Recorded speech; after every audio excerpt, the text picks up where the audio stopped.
Hey there everybody, what is going on? My name is Aditya and welcome back to another brand new video.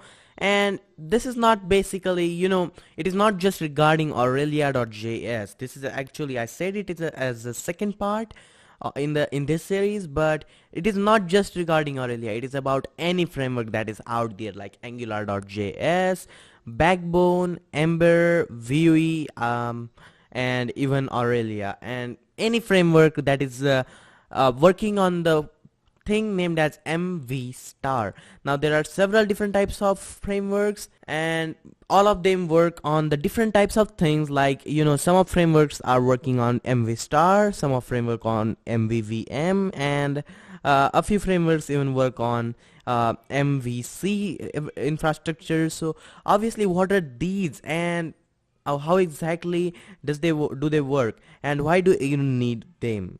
Well, the answer is very simple. Let's just say you have an application that you really not want to be on the client's or not want to be on the server side too much, but obviously you want to export some data and you want to make the transitions and the animations between your pages so smooth that your web page will be running way more better than ever. So this kind of framework really comes into the play. Have you ever seen Google? Whenever you type in a keyword in there, yeah, or any word in there inside Google, it automatically goes off to another view, and another view is completely different than the previous ones. So obviously this is exactly how MV star and this all kind of frameworks work, but it is kind of tedious. We have to get into the core of what exactly we are doing. So the very first thing that comes into the play is routing. Now what is meant by routing in this process? If you have ever used a server-side framework like Ruby on Rails, Cake PHP, CodeIgniter, Laravel, or any other framework, like there are so many frameworks nowadays available out there. So if you have ever used, you must have come across this concept named as routing. And what exactly it does, it just creates the routes without adding that little .html extension. That is, these all are different files which are working differently, but they all combine together to form one single page on your particular website, and that page is being shown off to the user even though several elements are being working on it. Like several models are working on it, several there's so much data that is going in, there's SQL in it, and so many things are going in. So at that time the routing comes into the play. But how exactly the routing works in the JavaScript that is on the client side is, if you have ever seen a few applications routes, you must have noticed something, that is there's a hash in there. Well, that's exactly what is happening in the routing process of the MV star or any MV dash dash framework. So obviously this is the thing that that is completely basic. That is I cannot say a little core. Obviously you can go ahead and create your back server side routes, and you can try to mix them with the client side routes, just creating a hierarchy of a parent, child, grandchild, and grand-grandchild.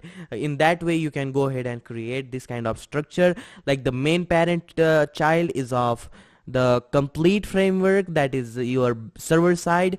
Then whatever comes downside is there are two different routes, and inside each of route you want several other routes. Like if you are ever going on I don't know, I don't have a real example to share, but consider it of it this way. There's one door. When you open that door, there are two more doors that you can go through, but these doors are working on the client side. That is, these doors work automatically, even though the front door that is going in, it doesn't work automatically. You have to push that door. So in the similar way, I don't know if I gave a right example or not, but in the similar way this routing process works. It is a client side process, and inside the JavaScript framework it happens. It all happens in front of the user, and even if a user wants to see the source code of that particular thing, he can, obviously. So I guess that's why the client side frameworks are a little bit a little bit low level, I may say, because anybody can go ahead and see what your source code is. I don't really love that one thing that much, but hey, we have to make it open source. I believe in free things. Moving up next, we have data binding. Now, what exactly is meant by data binding? Let me show you the example.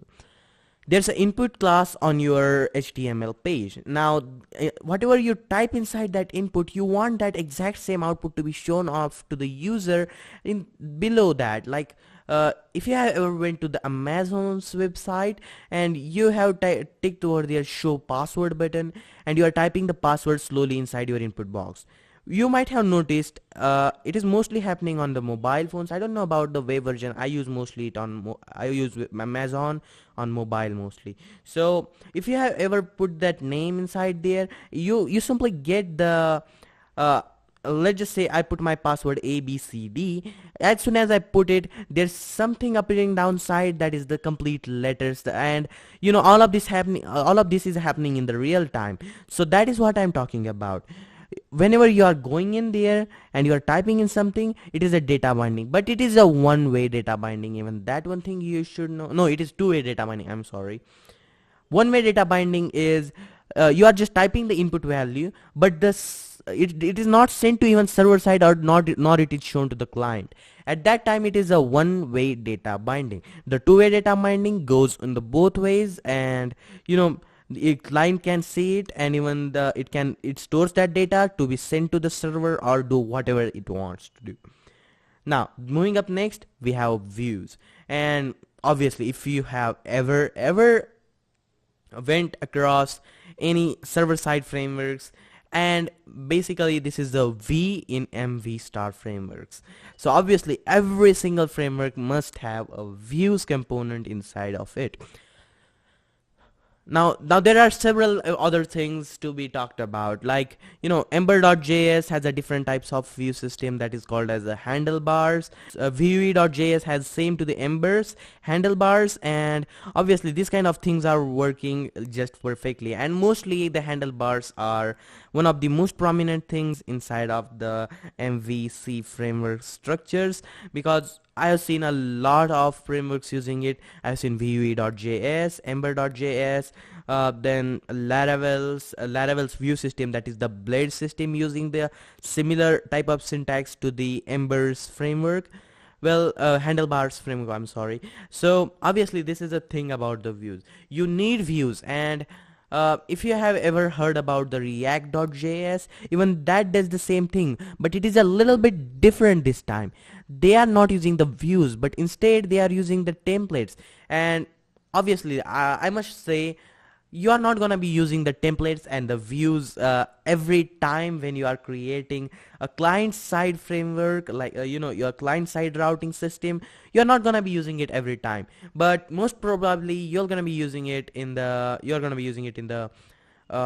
login page, in the register page. Like, let's just say your page has several input elements put inside it, and you want to go ahead and check out what exactly user has typed in, so that the data is correct or not. Like, instead of email, they can put in their number. So if you want to verify that data, that kind of system really just works. So obviously for those things in real time, and notice how I'm saying it in the bold letters, it's a real-time system, so obviously the real-time views are being considered. Now moving up next, we have models. So models are a sort of a component that is storing every single data about that particular view, whatever is contained inside of it. Obviously you must have noticed that whenever a thing is going on in front of your eyes on a website, like let's just say it is a animation going on, well, basically behind the scenes there's so much of process going on. There's CSS process, and if you have ever used SASS or SCSS or LESS, there's another preprocessor going on into the way, and then it is coming to the CSS processor. Then CSS processor is being compiled from the browser side, and then the effect is being shown to you when you put that HTML tag inside of that particular website. So obviously there are so many things going on, but you can't really see exactly what is going on.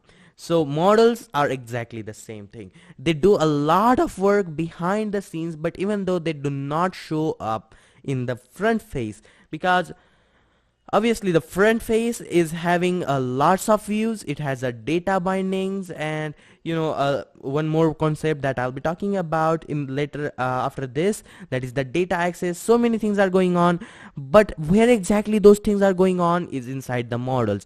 You want to show a view, you call it inside a model and it shows that view.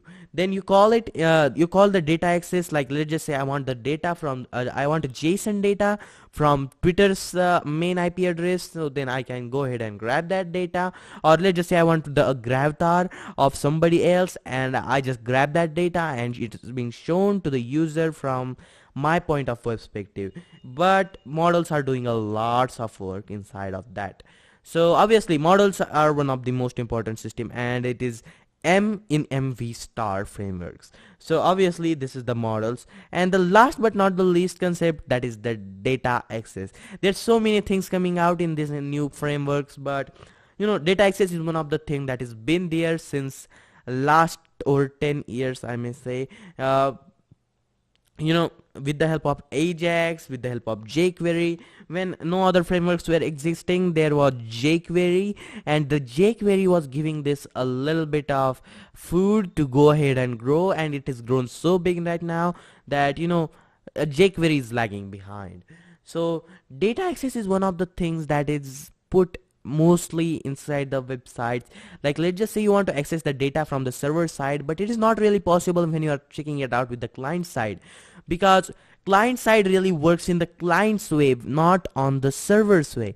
And because if it would have worked on the server's way, then I guess it was being a complete mess, and the hackers would have easily hacked into any website out there. So data access is one of the most important points in the system. Now, what exactly I'm talking about? Let's just say you want some data about the gravatars, and you want to go ahead and check out my email address. Like let's just say it is aditya@gmail.com. I don't really have that email address, by the way. So whenever I go ahead and put in that little email address on my gravatar page, I get go ahead and get some data over there. Now there's one profile pictures URL, there's the bio of me, my name is there. So obviously these several things are working together, and all of this data I want to be shown on my website whenever the user inputs the email ID. So as soon as he enters the email address, it just goes ahead and accesses the data, and it just shows up to the person. Now if we are doing this on the server side, it would have taken a lot of works, and plus it wouldn't have been the real time.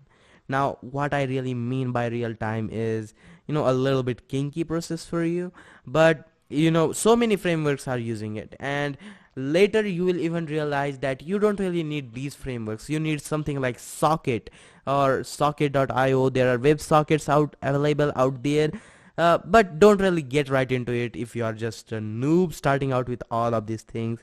I guess you shouldn't just go ahead and jump right into there. So I guess I'm gonna cover that video up right over here. Thank you guys so much for watching this video. If you love this video, just go ahead and slap that like button and follow me along this Aurelia.js series, and subscribe to this channel for more content like this, and peace out.